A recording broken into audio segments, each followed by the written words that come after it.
Last video में मैंने discuss किया था मैटर के बारे में। अब आगे इस वीडियो में हम उसी को कंटिन्यू करते हैं। तो इसमें फर्स्ट हेडिंग आती है प्रॉपर्टीज़ ऑफ मैटर।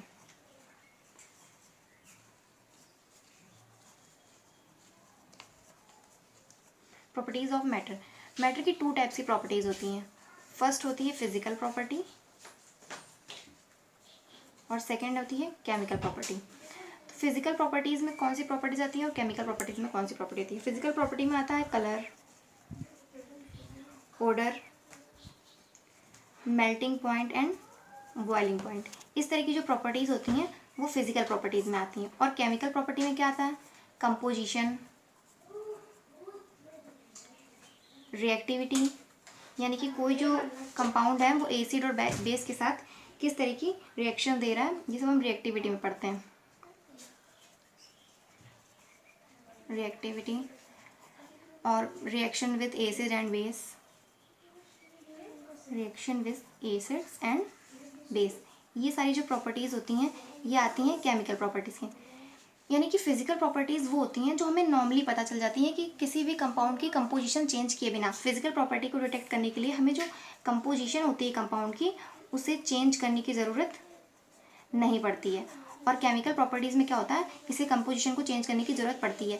ये हम केमिकल रिएक्शन के थ्रू ही डिटेक्ट कर सकते हैं। और ये क्या होती है कि हम नॉर्मली कुछ जो सिंपल मेथड्स हैं उनसे डिटेक्ट कर सकते हैं, या फिर हम बहुत सी प्रॉपर्टी से कलर है, ऑर्डर है, ये सब क्या होता है कि हम देख के भी डिटेक्ट कर सकते हैं। तो जो फिजिकल प्रॉपर्टी होती हैं इनको मेज़र करने के लिए टू सिस्टम्स होते हैं। फर्स्ट होता है इंग्लिश सिस्टम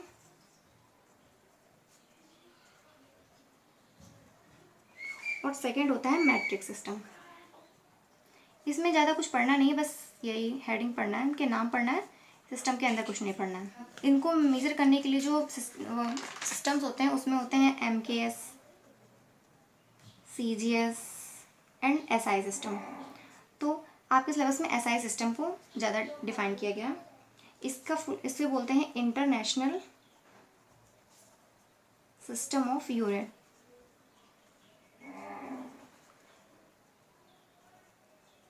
इसमें 7 टाइप्स की यूनिट का यूज़ किया गया है। फर्स्ट होती है लेंथ, सेकंड है मास, थर्ड है टाइम, फोर्थ है इलेक्ट्रिक करंट,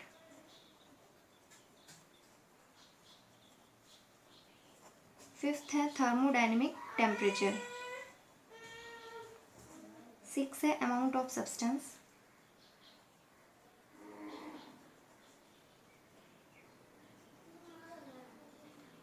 और सेवेंथ है luminous intensity. Luminous intensity. Length को हम लोग शो करते हैं L से, मास को M से, time small t, electric current को I से, thermodynamic temperature capital T, amount of substance N और ल्यूमिनियस इंटेंसिटी I और छोटा सा v। इसकी यूनिट क्या होती है? Name of SI unit.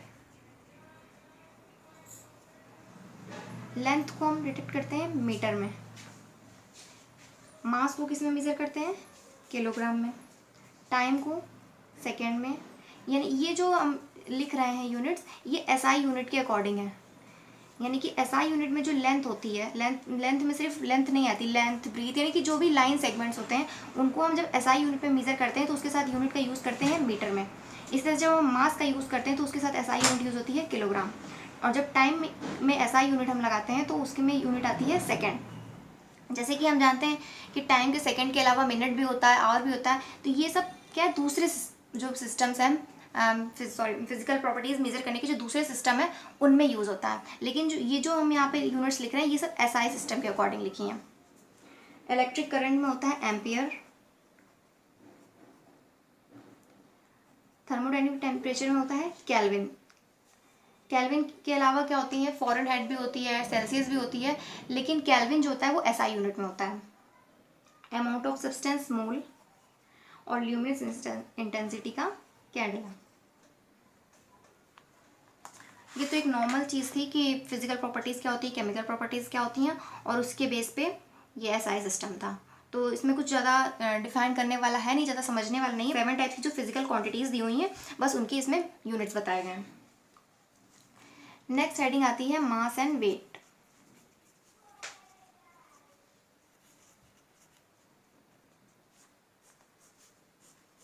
अब मास एंड वेट क्या होता है, सुनने में तो लगता है कि मास और वेट एक ही चीज़ है, लेकिन मास और वेट में क्या होता है, डिफरेंस होता है, और वो डिफरेंस समझना बहुत ज़्यादा ज़रूरी होता है, जिसे अभी हम डिस्कस करेंगे। तो फर्स्ट हेडिंग हम लेते हैं mass. What is mass? Mass of a substance is the amount of matter present in it. यानी कि मास क्या है, किसी भी सब्सटेंस का अमाउंट है, कि कितना भी हमने कोई चीज़ अगर ली है तो उस चीज़ में उस सब चीज़ का कितना अमाउंट प्रेजेंट है।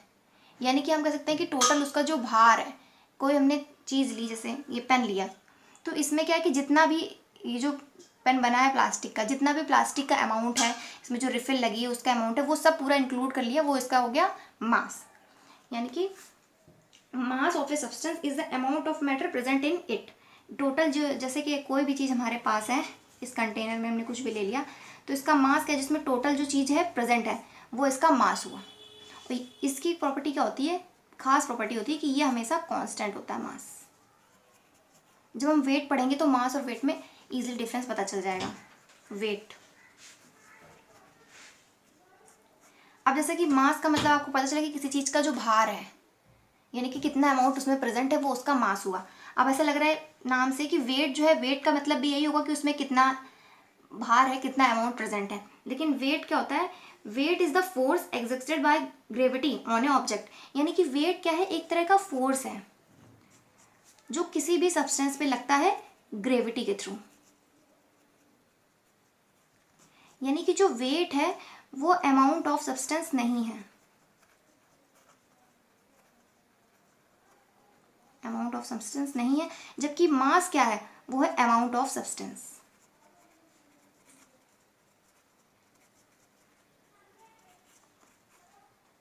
ये है, और जो वेट है वो एक फोर्स है जो लगता है ग्रेविटी के थ्रू किसी भी सब्सटेंस पे।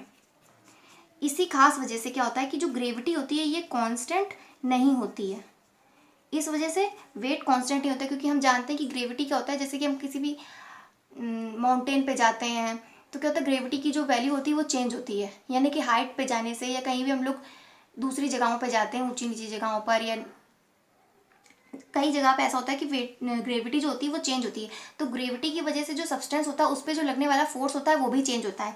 इस वजह से जो वेट होता है वो कांस्टेंट नहीं होता है। लेकिन जो मास क्या होता है, मास होता है अमाउंट ऑफ सब्सटेंस। हम कहीं भी जाएँ, हमारे पास जितना अमाउंट है किसी सब्सटेंस का, चाहे हम हाइट पे जाएँ या कहीं भी जाएँ, तो वो अमाउंट हमेशा उतना ही रहेगा। इसलिए जो मास होता है वो कभी चेंज नहीं होता, और जो वेट होता है वो चेंज होता है। क्योंकि मास जो होता है अपने आप में किसी चीज़ पर डिपेंड नहीं करता है, और जो वेट होता है वो ग्रेविटी पे डिपेंड करता है, और जो ग्रेविटी होती है वो चेंज होती रहती है। अगर ऐसा होता कि ग्रेविटी चेंज ना होती तो वेट हमेशा कांस्टेंट रहता, लेकिन ग्रेविटी चेंज होती है इसलिए वेट कांस्टेंट नहीं रहता। और अमाउंट ऑफ सब्सटेंस जो है वो हमने जितना लिया है, जब तक हम उसे अपने आप से चेंज नहीं करेंगे वो खुद से चेंज नहीं होगा, उसे हमें चेंज करना पड़ेगा। लेकिन अगर हम उसे चेंज नहीं कर रहे हैं तो किसी भी जगह ले जाएं वो चेंज नहीं होगा। लेकिन जो वेट है, अगर हमने एक कोई भी क्वांटिटी ले ली है, डेफिनेट क्वांटिटी में लिया है, लेकिन हम उसे एक जगह से दूसरी जगह ले जाएं तो ग्रेविटी के चेंज की वजह से उसके वेट में चेंज होगा, लेकिन उसके मास में चेंज नहीं होगा।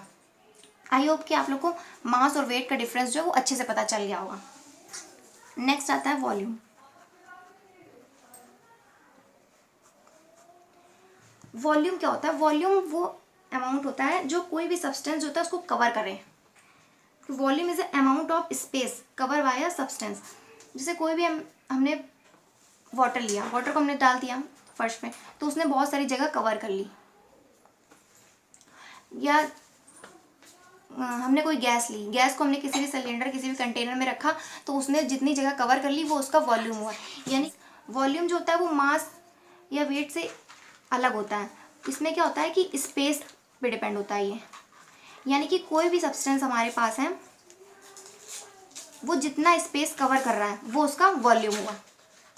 जैसे कि हमने पढ़ा था सॉलिड, लिक्विड, गैस का जो वॉल्यूम होता है वो किस किस तरह से हम लोग समझते हैं कि सॉलिड का वॉल्यूम जो होता है वो फिक्स होता है, लिक्विड का होता है वो फिक्स नहीं होता है, और गैस का तो वॉल्यूम भी फिक्स नहीं होता है और उसका शेप भी फिक्स नहीं होता है। जैसे लिक्विड का शेप नहीं फिक्स होता है पर वॉल्यूम फिक्स होता है। तो यही इसमें बताया गया कि वॉल्यूम होता क्या है। वॉल्यूम क्या होता है कि कोई भी चीज़ हमारे पास, कोई भी कंपाउंड, कोई भी सब्सटेंस है, वो जिस कंटेनर में रखा जा रहा है, जिसमें डाला जा रहा है, तो वो जो स्पेस को कवर कर रहा है उसे उसका वॉल्यूम कहते हैं। अब नेक्स्ट टॉपिक है डेंसिटी। डेंसिटी का फॉर्मूला होता है density is equal to mass upon volume. अब यहीं से इसकी डेफिनेशन बनती है, density of a substance is equal to the amount of mass per unit volume. आप लोगों को बस इसमें यही फॉर्मूला लर्न करना है, density is equal to mass upon volume. ये मोस्टली सभी लोगों को लर्न होगा पहले से ही। बस इसी फॉर्मूले से डेंसिटी की डेफिनेशन बनती है, density of a substance is the amount of mass per unit volume. अब जब हम इसकी एसआई यूनिट देखेंगे, एसआई यूनिट, तो डेंसिटी की एसआई यूनिट क्या होगी, मास की SI unit, SI unit of mass upon SI unit of volume. अब मास की एसआई यूनिट क्या होती है, किलोग्राम, हमने डिस्कस किया था मास की किलोग्राम। और वॉल्यूम की क्या होती है, मीटर। यहाँ पे वॉल्यूम जो होता है, वॉल्यूम में क्या होता है, length into breadth into height, यानी कि metre into metre into metre, यानी कि मीटर क्यूब। तो ये हो गई, या फिर इसको लिख सकते हैं किलोग्राम मीटर की पावर -3। जब कोई भी जैसे कि नॉमिनेटर और डिनोमिनेटर में होती है कोई भी दो चीज़ें, जो तो डिनोमिनेटर वाली चीज़ होती है, जब वो हम लोग न्यूमिनेटर में ले जाते हैं तो पावर जो होती है वो नेगेटिव हो जाती है। तो ये यूनिट होती है डेंसिटी की। अच्छा, डेंसिटी होता क्या है, डेंसिटी होता है कि कोई भी चीज़ है वो कितनी ज़्यादा घनी है, डेंस है। जैसे कि हमारे पास है ग्लास, ठीक, और वाटर और एयर, ये हमारे पास 3 मीडियम हो गए, ठीक है। जो ग्लास होते हैं उसके जो पार्टिकल्स होते हैं वो बहुत ज़्यादा एक दूसरे के पास होते हैं, मतलब बहुत ज़्यादा टाइटली बॉन्डेड होते हैं। और वाटर में क्या होता है, इसके कंपैरिजन में लेस बॉन्डेड होते हैं, और एयर के तो और भी ज़्यादा लेस बॉन्डेड होते हैं। यानी कि जो ग्लास है उसकी डेंसिटी ज़्यादा है, वाटर की डेंसिटी ग्लास से कम है, और एयर की डेंसिटी सबसे कम है। यानी कि इससे हमको क्या पता चला कि डेंसिटी अगर किसी चीज़ की ज़्यादा है तो उसका मतलब कि जो पार्टिकल है वो बहुत ज़्यादा क्लोज्ड है, बहुत ज़्यादा टाइटली बॉन्डेड है एक दूसरे से। If density is high it means particle are tightly bonded to each other. Glass है उसकी डेंसिटी ज़्यादा होती है वाटर से, और वाटर की डेंसिटी ज़्यादा होती है एयर से।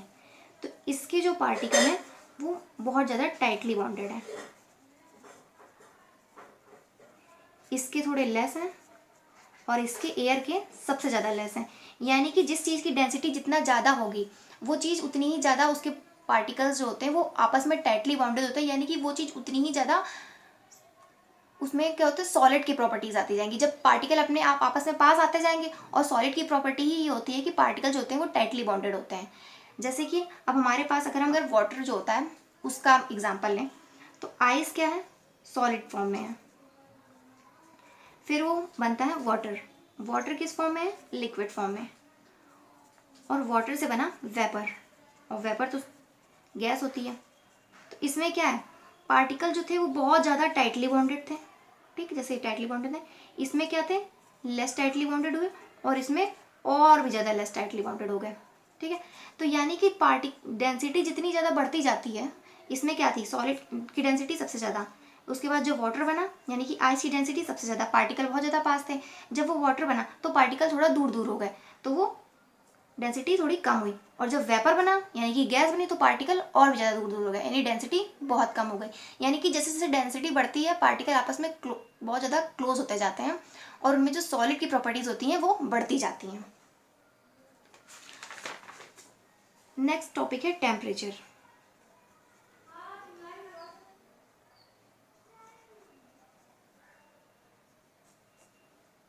तो टेम्परेचर को मेजर करने के लिए 3 मेन स्केल होते हैं।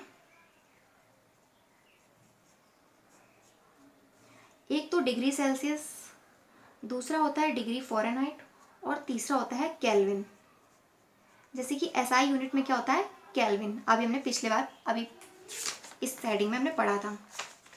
तो ये केल्विन क्या है, एसआई यूनिट में। अच्छा, इसमें मेन क्या होता है कि जो हमें जैसे न्यूमेरिकल्स दिए जाते हैं तो उसमें टेम्परेचर जो होता है हम केल्विन में लेते हैं, यानी एसआई यूनिट में लेते हैं। तो कभी कभी हमें सेल्सियस या फ़ारेनहाइट में दे दिया जाता है, तो उसे हमें केल्विन में चेंज करना होता है। बस यही एक मेन इसमें टॉपिक होता है। तो इसके लिए एक फॉर्मूला होता है, degree Fahrenheit is equal to 9/5 degree Celsius plus 32, ये। और सेकेंड फॉर्मूला होता है Kelvin is equal to degree Celsius plus 273.15। ये फॉर्मूले बहुत ज़्यादा इंपॉर्टेंट है, ये लर्न होने चाहिए आप लोगों को, ये न्यूमेरिकल्स में बहुत ज़्यादा ज़रूरत पड़ती है।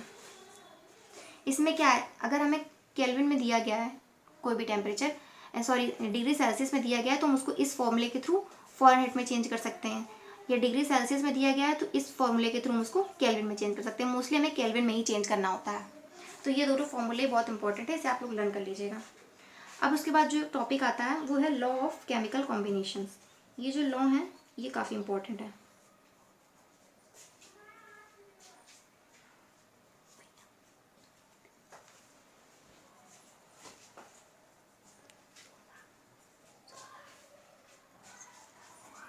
नंबर 1 होता है law of conservation of mass.